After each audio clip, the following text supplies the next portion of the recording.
Bonjour Alexia, Bonjour. merci d'être à nouveau présente sur la chaîne Botou.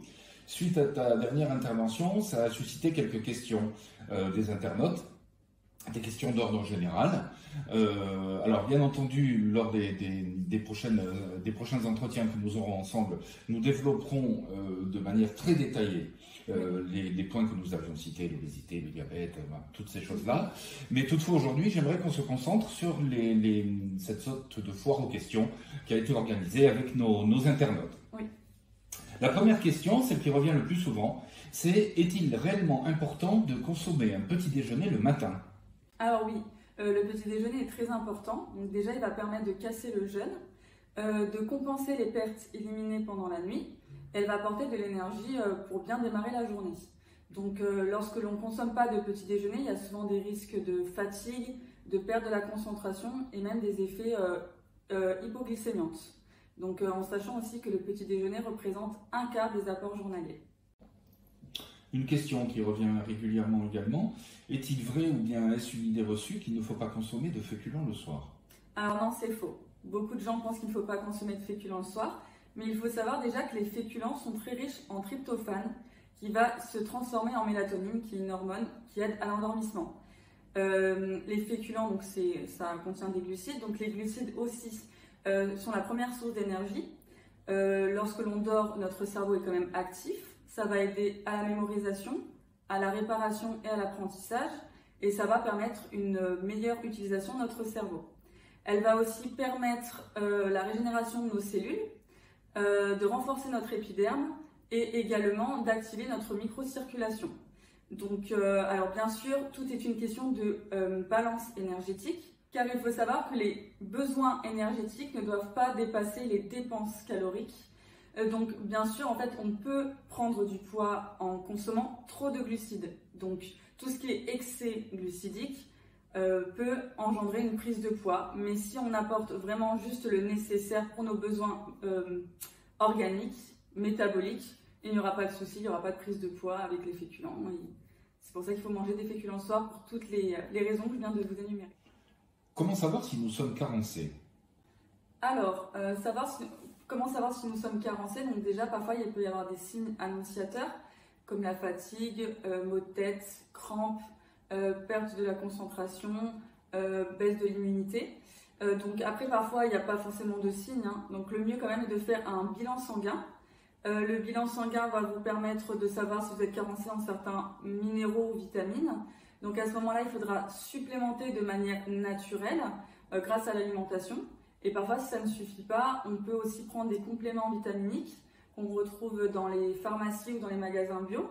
Mais à ce moment-là, il faudra demander l'avis de votre médecin avant de commencer la cure. Une question qui revient régulièrement également, c'est concernant le gluten. Oui. Est-il vraiment mauvais d'en consommer? Déjà, il faut savoir que le gluten, c'est une protéine d'origine végétale qu'on retrouve dans le blé, l'orge, l'avoine et le seigle. Elles sont composées d'acides aminés comme la proline et la glutamine, qui va être responsable de la formation d'une pâte qui va se coller sur la paroi intestinale. Donc elle peut être irritante. On peut développer des maladies comme la maladie cœliaque, l'intolérance au gluten ou le syndrome du côlon irritable. Mais ça, c'est pour des personnes qui ont déjà une fragilité. Donc si vous n'avez pas de contre-indication, vous pouvez consommer du gluten. C'est bien de varier, d'avoir des aliments avec gluten et sans gluten, justement pour éviter déjà d'irriter quand même votre intestin. Mais voilà, pour développer les maladies, souvent on a déjà une prédisposition à certaines maladies ou à une fragilité intestinale. Donc c'est bien de faire des aliments avec gluten et sans gluten quand même, pour un confort digestif. Doit-on supprimer le sucre de notre alimentation? Alors, si on parle de sucre blanc, le sucre que l'on retrouve aussi dans les pâtisseries, dans les produits sucrés, alors à proprement parler, le sucre ne va pas avoir d'intérêt nutritionnel si on a une alimentation équilibrée.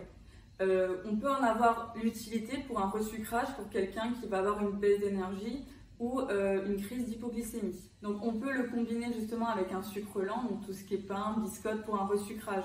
Donc en fait, le sucre rapide va apporter de l'énergie tout de suite, quand on a une crise, quand on est un peu fatigué, en manque d'énergie. Et le sucre lent va permettre justement de stabiliser cette énergie. Dans quels aliments trouve-t-on les sucres lents?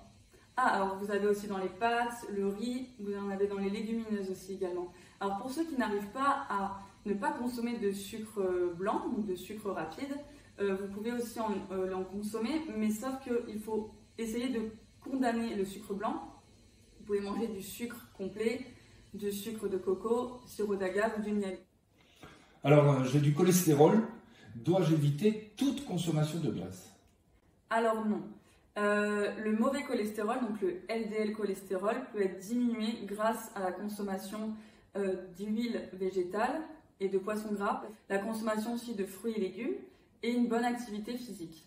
Donc après, il faudra éviter quand même des aliments comme les viandes grasses, le beurre, les fritures, les pâtisseries, la charcuterie et les produits industriels. Comment éviter les fringales? Alors il faut apporter un repas équilibré et complet avec un bon apport en féculents. Il faut mieux consommer des féculents complets comme le riz complet, les pâtes complètes. Vous avez aussi les légumineuses comme les lentilles, les haricots rouges, les pois cassés, les pois chiches. Ils vont avoir un indice glycémique bas qui va apporter de l'énergie tout au long de la journée. Donc ça va vraiment éviter cet effet de fringale.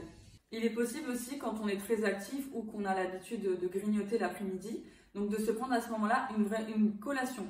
Donc avec un sucre lent, donc un féculent, avec un fruit et un laitage. Si on n'arrive pas à faire sans, on peut avoir cette option-là. Est-il important de consommer des aliments antioxydants? Oui, bien sûr. Ils ont un effet anti-vieillissement. Ils vont limiter les effets de la pollution. Ils vont aussi en avoir une prévention sur certains cancers. On les retrouve donc principalement dans certains minéraux et vitamines. Donc vous avez le cuivre, le sélénium, le manganèse et le zinc. Et vous l'avez aussi dans donc la provitamine A, dans la vitamine D et dans la vitamine E. Donc on les retrouve en majorité dans certains aliments comme les fruits et légumes. Vous avez les fruits rouges, le brocoli, la carotte, l'artichaut et aussi dans les fruits oléagineux, tout ce qui est amandes, noix et noisettes. Que faire pour renforcer son immunité? Alors il faut consommer des aliments riches en vitamine A que l'on retrouve dans les produits laitiers, les œufs, le foie et l'huile de poisson.